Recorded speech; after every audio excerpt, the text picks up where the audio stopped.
A very good afternoon to all my dear friends. Welcome to my YouTube channel Business World. In the today's video, we are going to discuss about the limitations of planning. The very first limitation is planning leads to rigidity. Actually में हम rigidity क्यों कह रहे हैं? जब आप एक plan को डेवलप कर लेते हैं तो उसके बाद उस पर्टिकुलर प्लान के अंदर अगर आप चेंजेस इंट्रोड्यूस करना चाहते हैं तो that is not an easy task. Fine, that is why planning leads to rigidity. आपको जब आप प्लान डेवलप कर रहे हैं बहुत सोच समझ के आपको वो प्लान डेवलप करना पड़ता है. इवन आफ्टर दैट अगर फ्यूचर में कोई ऐसा अनसर्टेन चेंज आ जाए कि आप अपने प्लान को चेंज करना चाहें तो उसको आपको उसके अंदर इम्प्लीमेंट करना बहुत मुश्किल है. फाइन. सेकेंडली हमारे पास क्या आता है, प्लानिंग में not work in the dynamic environment. देखो हमें पता है कि डायनामिक एनवायरनमेंट क्या है, एक ऐसा एनवायरनमेंट जिसमें चेंजेस आते रहते हैं. फाइन. एंड बिजनेस एनवायरनमेंट हमारा डायनामिक होता है. क्यों? क्योंकि बिजनेस एनवायरनमेंट के अंदर आज नहीं तो कल फ्रीक्वेंट चेंजेस आते हैं. अब हम बोल रहे हैं कि प्लानिंग जो है वो बहुत रिजिड होती है. आज हम एक प्लान डेवलप कर रहे हैं, फ्यूचर में कोई चेंज हो गया, अब हम अपने प्लान को चेंज अगर करना चाहते हैं तो हम इजीली नहीं कर सकते. तो ऐसे में होगा क्या, देखो प्लान के अंदर चेंज लाना बहुत मुश्किल है क्योंकि रिजिडिटी है. आपका बिजनेस एनवायरनमेंट कॉन्टिन्यूसली चेंज हो रहा है. तो जब आप प्लान के अंदर चेंज नहीं इंट्रोड्यूस कर पा रहे हैं according to your business environment तो आपका जो प्लान है वो क्या होगा, पॉजिटिव रिजल्ट्स देगा? नहीं देगा. तो हो सकता है कि प्लानिंग जो है वो डायनामिक एनवायरनमेंट के अंदर इफेक्टिवली या एफिशिएंटली वर्क ना करे. फाइन. नेक्स्ट हमारे पास आता है इट रिड्यूसेस दी क्रिएटिविटी. अगर हम बात कर रहे हैं क्रिएटिविटी को रिड्यूस करने की, वो कैसे होती है? देखो आपका एक ऑब्जेक्टिव था, आपने उसके लिए 8 स्टेप्स अपने एम्प्लॉयज़ को प्रोवाइड कर दिए. आपके एम्प्लॉयज़ को पता है कि यार अगर हमें ये ऑब्जेक्टिव अचीव करना है ना, हम इन 8 स्टेप्स को फॉलो कर लेते हैं और हम ऑब्जेक्टिव को अचीव कर लेंगे. अल्टीमेटली होगा क्या, वो क्रिएटिव थिंकिंग करने की कोशिश नहीं करेंगे, इनोवेटिव आइडियाज़ को जनरेट करने की कोशिश नहीं करेंगे. और जब वो क्रिएटिवली सोच ही नहीं रहे हैं, जब वो इनोवेटिव आइडियाज़ को डेवलप ही नहीं कर रहे हैं तो कैसे उनकी क्रिएटिविटी डेवलप होगी? फाइन. नेक्स्ट हमारे पास आता है प्लानिंग इन्वॉल्व्स ह्यूज कॉस्ट.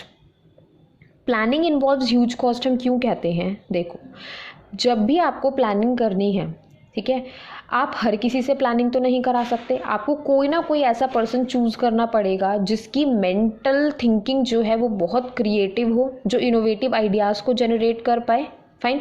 जो इफेक्टिवली फ्यूचर को फॉरकास्ट कर पाए और उन अनसर्टेनिटीज़ की नॉलेज आपको प्रोवाइड कर पाए. अब ऐसा पर्सन ऑब्वियसली, इसका मतलब क्या है कि आपको किसी प्लानिंग एक्सपर्ट को अपॉइंट करने की ज़रूरत होगी.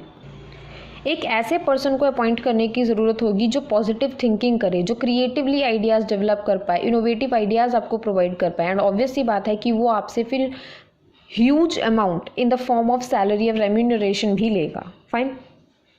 इसीलिए प्लानिंग जो है वो बहुत ज़्यादा कॉस्ट इन्वॉल्व करती है और एक स्मॉल ऑर्गेनाइजेशन जिसके पास सफिशिएंट अमाउंट ऑफ मनी नहीं है वो प्लानिंग के ऊपर पैसा खर्च नहीं कर सकती. फाइन.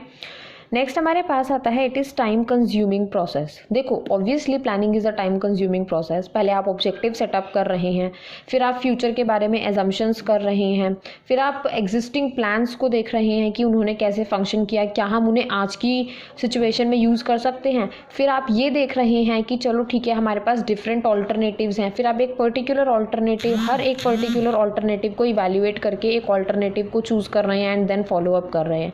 अल्टीमेटली जब आप ये 7 to 8 स्टेप्स फॉलो कर रहे हैं तो हो क्या रहा है, टाइम तो कंज्यूम होगा. ठीक है. इनोवेटिव वे के अंदर आपको अगर सोचना है तो इनोवेटिव आइडियाज़ जनरेट करने में भी तो टाइम लोगे. तो अल्टीमेटली प्लानिंग जो है वो हमारा एक टाइम कंज्यूमिंग प्रोसेस होता है. फाइन. लास्ट अगर हम डिस्कस करना चाहें लिमिटेशन ऑफ प्लानिंग तो वो क्या है, it does not guarantee success. आपने एक प्लान डेवलप कर लिया, मान लो फ्यूचर में कोई एक ऐसा चेंज आ गया जो आपके प्लान के हिसाब से सूटेबल नहीं है.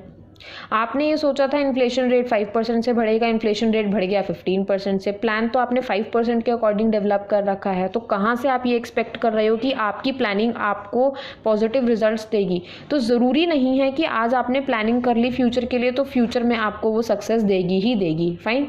हो सकता है कि नेगेटिव रिजल्ट्स हों या कुछ ऐसे चेंजेस आ जाए जिससे आपकी आज की हुई प्लानिंग फ्यूचर के लिए फ्लॉप हो गई हो. Fine. Hopefully the entire limitation is clear to you all. If you like my videos then please don't forget to like, share and subscribe. A very thanks to all.